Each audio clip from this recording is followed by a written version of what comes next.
Long before the main street that passes through North Richmond bore his name, Fred Jackson graduated from Richmond High School in 1957. I myself had the privilege of spending a spring afternoon with Fred in 2011. We talked that day inside of a sunlit living room, and he fondly recalled his early years in North Richmond and how he was drawn to the civil rights movement in his neighborhood. His beard at that time was all white, and he was thinner than he used to be, and his voice was soft, and he was recuperating at the time from chemotherapy. He said, and I had that quote that I kept, "There was a togetherness. There was a loving respect in the old days. Life was hard in North Richmond, but folks looked out for each other, for each other's children. My community had a great deal to do with raising me to be who I am." That was a quote from Fred Jackson. Fred unfortunately passed a few months later, but his legacy lives on today. When you survey the broad sweep of history in North Richmond and how it exemplifies the themes and the currents of the nation's history, it's hard to believe that so much power and so much promise and so much beauty was packed into such a small place. And it is a small place geographically. It's about a square mile, and it's nestled in between the marshy shores of the bay and the steel of the great railroads that once transported oil and material during World War II to help make the U.S. the famed arsenal of democracy. And in this great community, African American migration from the South before, during, and after World War II infused a people and a culture that still personifies North Richmond today. Like our nation, North Richmond itself is a paradox. North Richmond of today was actually meant to be temporary.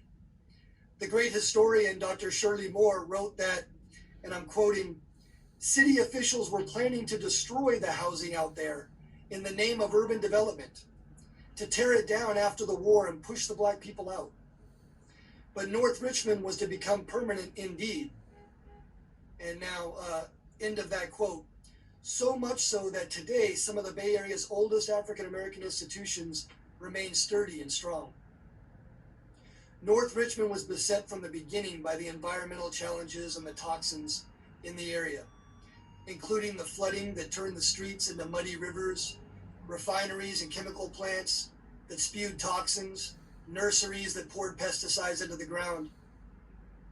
Yet North Richmond was also a hotbed of environmentalism, birthing African American-led environmental advocacy, with local leaders even securing funding for a new medical center from a settlement that was from part of an industrial spill. We all know that health center there today.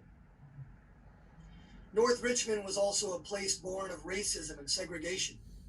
It was a place, as Dr. Moore pointed out, quote, "that whites didn't want to live, and so it was where newly arriving blacks were sent," end quote. Yet it was also a place where organizations like the Black Panthers and like Neighborhood House of North Richmond, they could gather strength and they could work for civil rights and for equality of all.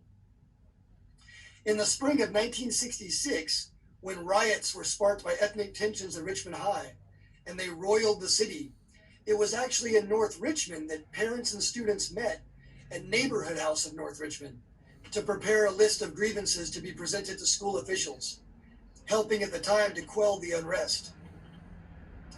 North Richmond's also a place where resources have historically been scarce. As early as 1943, there is a record, you can find it on the web, of Mr. James Chase, a North Richmond resident and member of the Negro Protective League, 1943, going before the city council to plead for more police services in the neighborhood. He complained at the time that there was only one patrol. But that scarcity is also contrasted by the rich history of entrepreneurship in North Richmond. This is important because this was the first neighborhood council in the San Francisco Bay Area, and it was a pioneer for the famed neighborhood council system that exists in the city today. And it also was a pioneer of our own North Richmond Municipal Advisory Council, the beloved MAC, where leaders like some here are constantly considering public affairs and leading their community.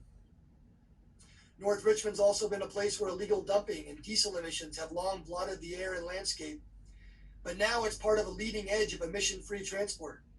New, clean logistics centers replace older and dirtier industry, promising fleets of emission-free vehicles and jobs in new, high-tech industry. Even today, residents and nonprofits push forward on green initiatives, building an urban farm. And these are actions that are happening today, but of course, they're firmly rooted in North Richmond's history. And lastly, it's a place that became synonymous with project housing. As the Los Deltas housing projects built in the early 1950s, they decayed and they became a hotbed of crime.